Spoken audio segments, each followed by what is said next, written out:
Estamos a alguns dias de 2020. Há exatos 80 anos, o mundo se via diante de um cenário marcadamente incerto, de um cenário provocador de angústia, de ceticismo, decepção e muita indignação. Era o cenário da guerra. Os japoneses já tinham invadido uma parte do território chinês e agora foi a vez da Polônia ser dominada pelos alemães, à época comandados pelo Adolf Hitler. E assim a guerra se espalha por toda a Europa.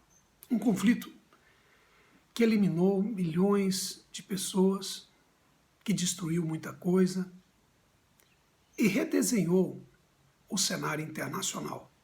Com o colapso do eixo nazi-fascista, o mundo, ao final do conflito, passaria a ser comandado, uma parte pelos soviéticos, outra pelos norte-americanos. Aqui no Brasil, um poeta, Carlos Drummond de Andrade, das Minas Gerais, escreveu um poema em que ele exprime, em certa medida, toda a sua indignação, a sua angústia, a sua decepção com o cenário que se impunha naquele momento, um cenário de conflito, portanto, de incertezas e destruição e morte. O poema é denominado Os Ombros Suportam o Mundo, e que eu quero passar para vocês agora. Os ombros suportam o mundo. Chega um tempo em que não se diz mais, meu Deus. Tempo de absoluta depuração. Tempo em que não se diz mais, meu amor, porque o amor resultou inútil. E os olhos não choram. E as mãos tecem apenas o rude trabalho.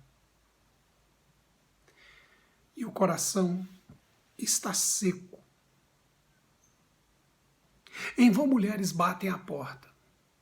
Não abrirás. Ficaste sozinho, a luz apagou-se, mas na sombra de teus olhos resplandecem enormes.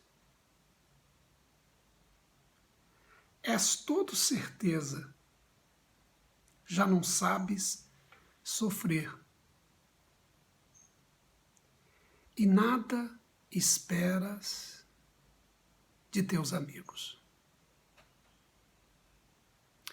Pouco importa, vem a velhice. O que é a velhice? Teus ombros suportam o mundo, e ele não pesa mais que a mão de uma criança.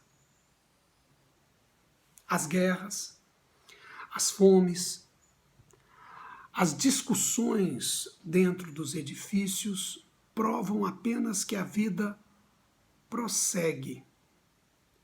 E nem todos se libertaram ainda. Alguns, achando bárbaro o espetáculo, prefeririam, os delicados, morrerem. Chegou um tempo em que não adianta morrer. Chegou um tempo em que a vida é uma ordem. A vida apenas, sem mistificação. Carlos Drummond de Andrade, 1939, poema Os Ombros Suportam o Mundo.